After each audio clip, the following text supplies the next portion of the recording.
But tonight's show begins in the realm of fantasy. I'm talking about fantasy football and the get-rich-quick fantasies of those who play. Today, there was yet another attempt to figure out if playing fantasy sports is the same thing as illegal sports betting.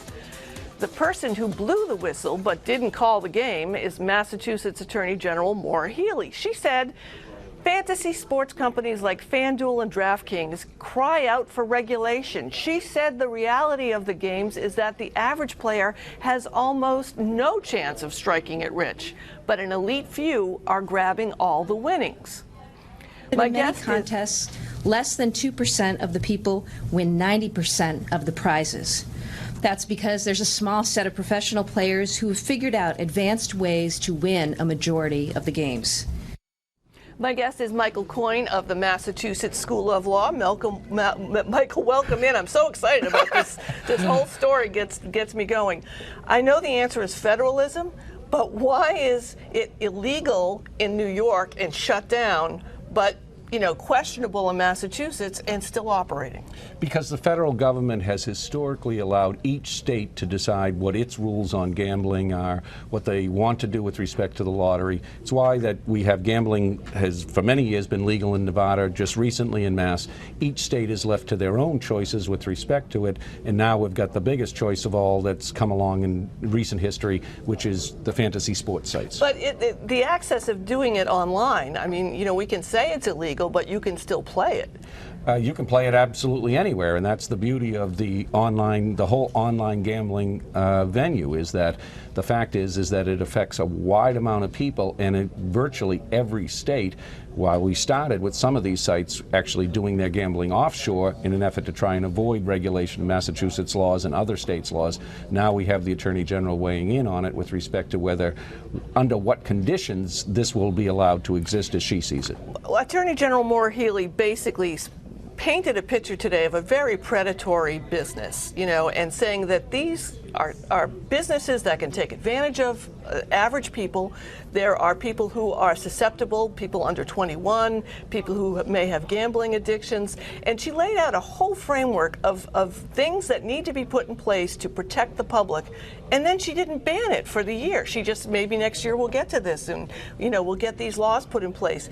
Isn't that contrary to the message that she's putting out there about the framework that's needed? Well, but it is all very predatory, isn't it? Any type of gambling. When we talk about the lottery and the $30 instant tickets, whether we talk about Wynn's Casino in Everett now, when we start to think about that type of addiction and the like, there needs to be regulations in place for the lottery and for the legal gambling in Mass there are now. And now she's talking about trying to put some restrictions in place with respect to what we are going to allow the fantasy sites to be able to do. You've used the word gambling a couple of times, and you've used compared DraftKings to casinos in gambling. So is it gambling or isn't it gambling? Yeah, I have no doubt it is, but I also think, and I agree with her statement last week where she talked about the stock market as gambling. There's all forms of gambling that we engage in as citizens of the United States. Some are more legal than others, and some are subject to significant regulation. And I think that's where we're going now, is that this is an exploding industry that obviously cries out for some regulation and some consumer protection, because I think that was more startling if I were the gamblers today. Not that the regulators are coming, but that there's a very small group of people who, because of their use of the algorithms and important software, they're the ones that are winning all the prizes. Most people are not going to be lucky enough to be able to take home some money out of this. It seems that both New York and Massachusetts are on different paths, but may end up in the same spot. Do you see New York and Massachusetts using the same guidelines to regulate this, and then both being online in New York again and staying online in Massachusetts? We have dueling court suits now in Massachusetts and New York. Mass has obviously taken the lead with respect to the regulatory aspects of it under Governor Baker's encouragement, I'm sure, as well. New York, I'm not sure which way they're going to go, because right now they've drawn a line in the sand saying they see this as gambling, pure gambling, and will not be permitted in New York. One would think if they continue with that hard line that they will not take up the idea about regulation and oversight.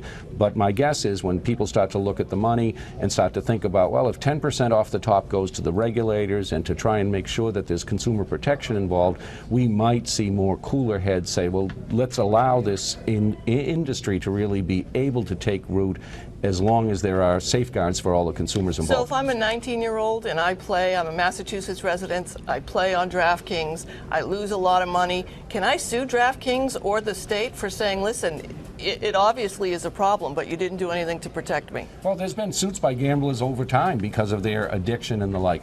Right now, she has suggested and said that the regulations will require that anyone under 21 not be allowed to gamble.